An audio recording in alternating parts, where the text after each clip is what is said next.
I just have to watch as they destroy what I wanted.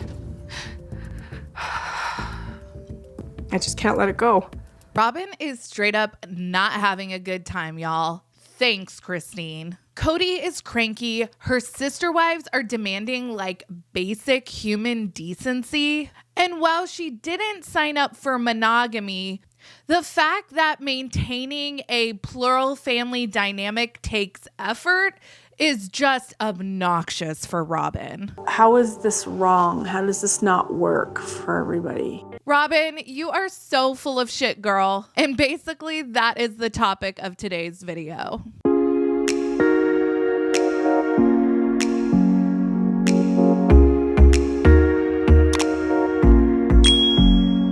Hey everybody, what's up? It's Sarah and welcome back to my channel. Much like my sister wife's closet, Robyn did not come here to work. Robyn is watching all of Kody's relationships with her fellow sister wives fall apart.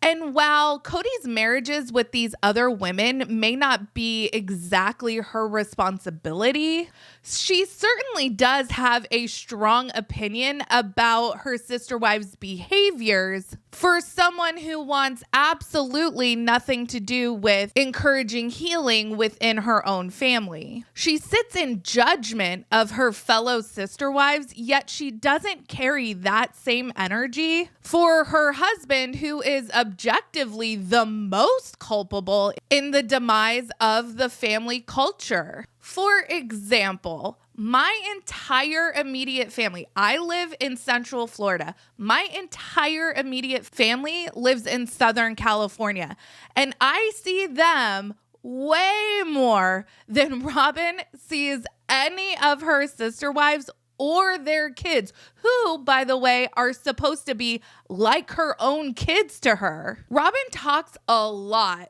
about the fact that she did not sign up for monogamy. She wanted the entire family culture of polygamy, but the amount of effort she puts forth into maintaining any relationships with anyone that's not her biological children or Kody, it's just pathetic. I mean, even Kody, however inconvenient it is for him, does drag his ass from house to house from time to time. But Robyn is the one sitting there still trying to make fetch happen by way of plural marriage.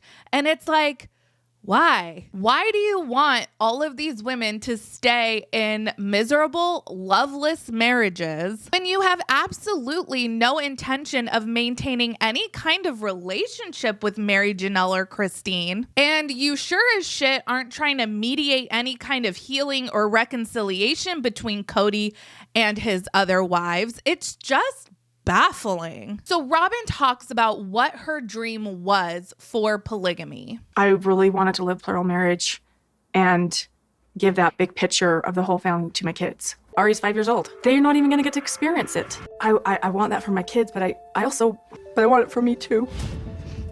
You know, when I came to the family, I saw this like big group family team experience. I wanted to play a role, an important role in that. I kind of said to myself, you know, I don't really care so much about the romantic part of a relationship. I cared about whether or not he was a good husband, a good man. I cared about what I was going to give to my children. Like, that was my ultimate and biggest, most important thing. I had other choices. This is what I wanted. Robyn had other options, okay? But this is what she wanted, and these other women just ruined polygamy for her. I mean, it can't be that Robyn's own behavior contributed to the division and isolation of her and her household from all the other families, including Meri. And I'm going to circle back to Meri in just a second. While Meri might be the most receptive to Kody and Robyn's manipulations, she isn't exactly reaping any benefits of her dedication. I mean, Kody even told her to go move out to the B&B. They don't make any more of an effort to see her than they do the rest of the family.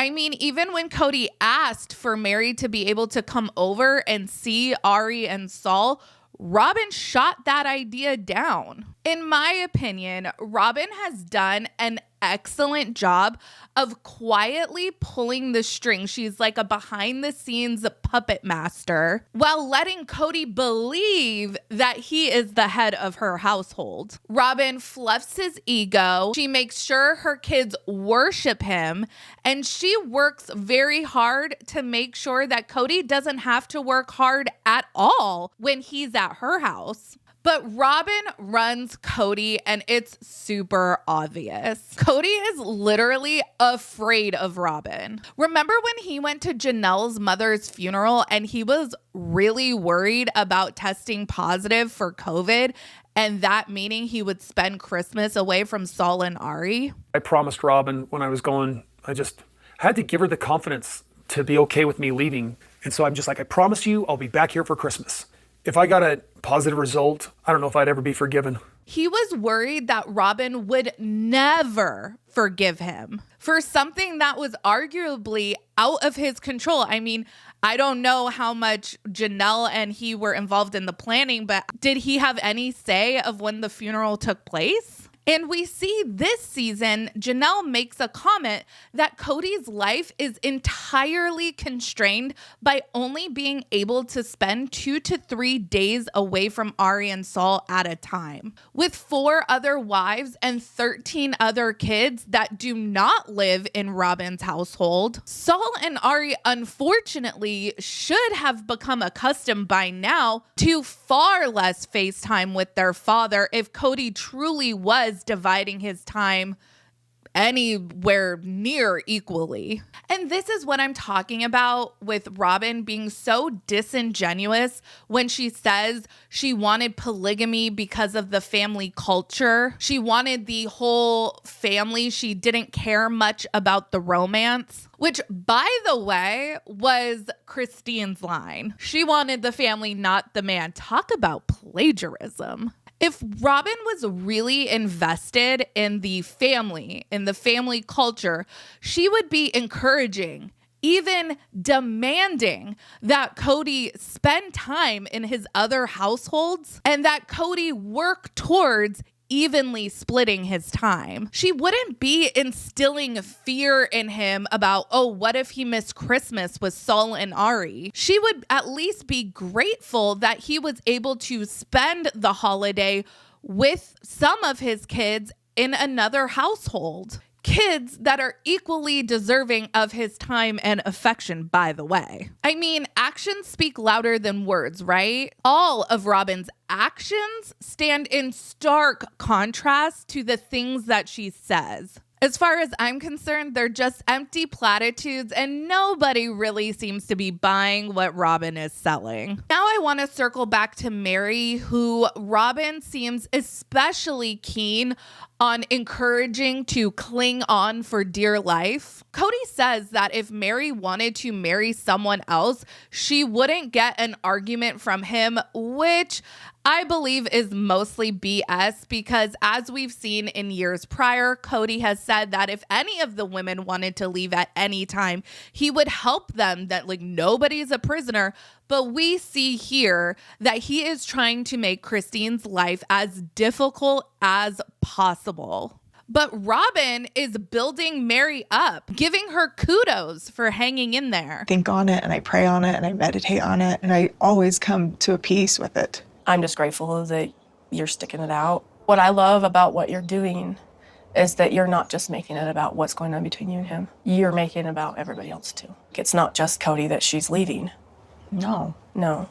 Hang on with me, okay? Good job, Meri. You're not selfish like Christine. You're not making this all about yourself. Meri literally lives alone, gets visited by nobody, including Robyn, and that has garnered her an attagirl from the favorite wife. Robyn says it's not just Kody that Christine is leaving, it's everyone. And yeah, Christine was well aware of that. That is why she reached out to the older kids to make sure she had their blessing before she made any big decisions. And Christine continues to maintain a family culture with Janelle. So yeah, I think Christine is well aware that she wasn't just leaving Kody. Christine is actually living her words of she wasn't in it for the man, she wanted the family. The fact of the matter is, Robyn needs all of the other wives and all of the other families to center around her. She needs everyone to be ready at a moment's notice in case she deigns to grace the other families with her and her kids' presence. And that's a big if, because even Janelle said when Kody was quarantining at her house and Robyn just popped up, she was like, this is weird. We don't hang out.